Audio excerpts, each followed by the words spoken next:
Meow, meow, love me cat. Live on tape from inside a scratching post, it's the Love Me Cat Show with Owlie, Bronzo the Robot, and Cheapy, the full-time audience member. Today, call it Meet with Gillian Jacobs. And here's your embodied request for affection, Love Me Cat. Hi, Internet. Here with super special guest, Gillian Jacobs. Hi. Hi, Gillian. Hi. Hello. Thanks for being on the show. So I heard about this breakfast cereal that got in trouble for making false claims in their advertisements, and the agreement they came to with the government was they're allowed to say it would be better for your child than not eating breakfast. But it wouldn't. It would be worse. It might be worse. Diabetes. Well, Yeah. then they have to say better than not eating breakfast for several months in a row. Right. Yeah, better than starvation. Better than starvation. Yeah. I worked in advertising for a little bit, and I don't know if I should name. Don't. It was not Chipotle.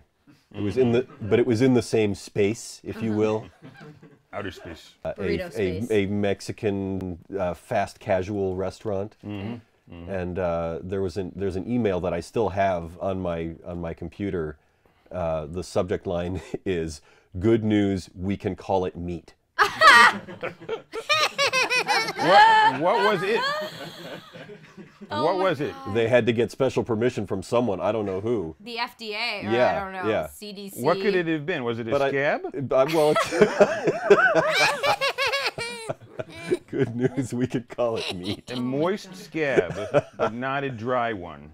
There's also that whole, at that time, there was a big controversy going on in the Mexican food business because there is a kind of sea creature called a langostino, that is technically in the lobster family, but it's like the size of your fingernail. But you can sell something called a lobster taco if you put langostinos in it. Ugh. Yeah, exactly. How many langostinos to scab? Like you could wave a langostino over a mountain of scabs and it would be lobster. Right. Exactly. I stayed in this pool house in LA when I first started coming here to audition, and they had an infestation of land shrimp in the... Land shrimp. Yeah. Wow. And they were tiny, like the size probably of a langostino. It sounds delicious. Yeah, for you probably, Yeah. and you too. And I got they no would problem with it. crawl up through the carpeting because the pool house obviously was next to the pool and they like moisture. And I would hear them at night as I was laying in bed, and they would sort of sound like bing, bing, bing, and then they would die. And I would wake up in the morning and I would have a carpet of dead tiny land shrimp.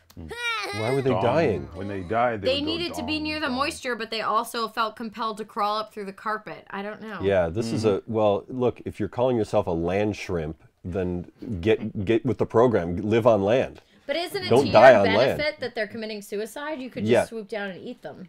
That's true. As a general rule, if it's to our benefit, if anyone else commits suicide, unless they have contracted to feed us, Yes. then that's stay alive, buddies.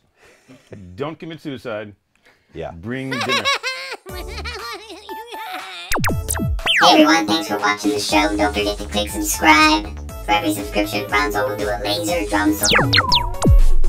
Leave a comment down below. Tell us what you liked, what you didn't like. If you're the first one to comment, make sure you comment first, so that everyone knows you were the first.